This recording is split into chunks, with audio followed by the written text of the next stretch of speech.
ijoollee fi ilma ijoollee isaa ilaala. Gammachuun onneen isaa gara sammisee tokko gara galaana asifachi jecha jiru isaa kan duubaa yaadate kan jaalala ta'e kan milkii itti boona. Bakka itti milkoofne irratti immoo akka sosoon godhe ayi jecha gaabbaa araddaa gubbaatti ta'anii aduu ho'aa guyyaa isaanii kan jalqaban seenaa gabaabaa jaarsolee addunyaarra jiran hundaati. Egaa qophii keenyaarratti kanan jedhu boqonnaa tokko kutaa 8ffaatti yaadaan suutas ta'e ariifachuun yoo seen bara barri tole gammachuun ta'e qufaan dabalataanis callaan gosa midhaanii hunda akka cirracha galaana keessa baay'ate uummanni akka barbaadetti maaloo gooftaa fi giiftii koo jecha nyaachaa dhugaa wal gurshaa wal affeeraa cidhaa fi waldaa firaa sangaaf re'eetu maalechaa qalaa diggisaa akka amantaasaa waaqa galateessaa inuma jiraataa ture.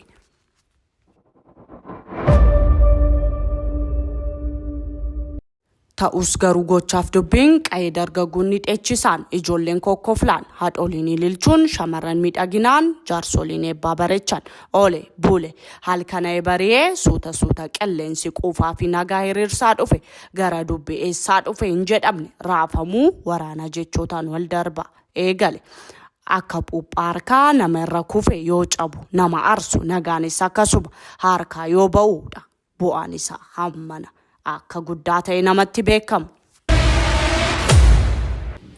Abbaan shiraa kana duuba jiru ta'ee gooftaan yookaan gaggeessaa jeequmsa akkasumas waraanaa ga'aa ga'amaa sababa jeequmsa kaaseef isaaf haadhisnuutu taajjabuun maaliif ilmi namaa dantaa gareef dhuunfaaf jecha mirga namoota tuqa lubbuu nama baasa qaamaaf sammuu daa'imaa hamma dargaggootaa jaarsaaf jaartilee osoo hin hafiin jiruuf hojjaan ala godha jecha gaafii deebii akka cirrachaa tulluu Kilimanjaaroo barbaadu kaasne argachuuf yoo sochoonu deebiiwwan baay'ee haala dansaan argachuu dandeenya.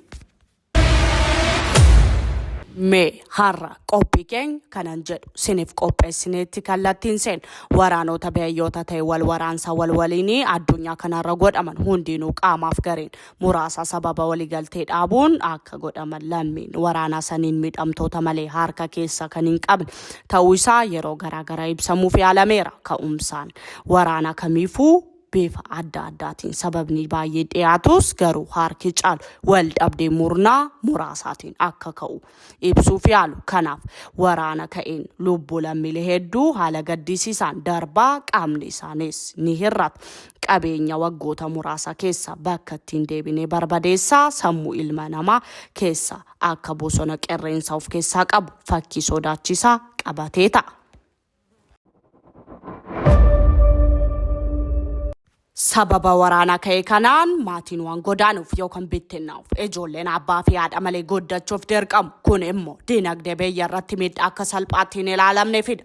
Yeroo hundaa lammiin akka waraanni dhaabbatuuf gammachuun hojii isaa idilee hojjechaa akka jiraatu waaqas qaama ilaallatus kadhachuun isaa hin oolle. Osoo hin boo'in akka kolfu osoo hin du'in akka jiraatu osoo hin godaanin akka iddoo qabe maatiif saba isaa wajjin jiraatu dirqama qaamni nagaa gara waraanaa jiraata gara du'aa shiraanis ta'e waraanaa jijjiiruu addunyaa kanarratti jirtu hundu marii hunda hammatu yookaan hirmaachisu adeemsisuu qaba jedhu xiinxaltoonni fi hordoftoonni akkasumas hayyuuwwan sadarkaan addunyaa maraa irra jiraatan.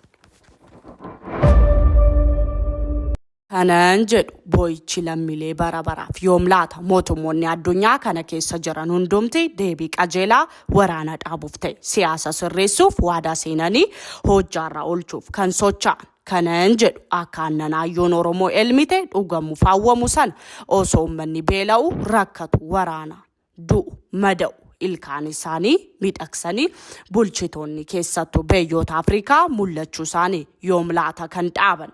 Kanan jedhu adeemsi ilmi namaa maaliif gammachuurraa gaddaatti kolfa irraa bo'aatti argachuurraa gara dhabuutti battalumatti keessattuu ardii sadaffaa kan jedhamtu Afrikaa tana keessa jijjiirama. Rakkoon kan bulchiinsa dhamoo kan ummataati gaafii jedhu quuqamtoonni ishee yeroo hunda kaasu. Qophiin keenya har'aa kanan jedhu boqonnaa tokko kutaa 8ffaa asumarra irratti xumurama. Hamma walitti deebinutti nagaan nuuf tura.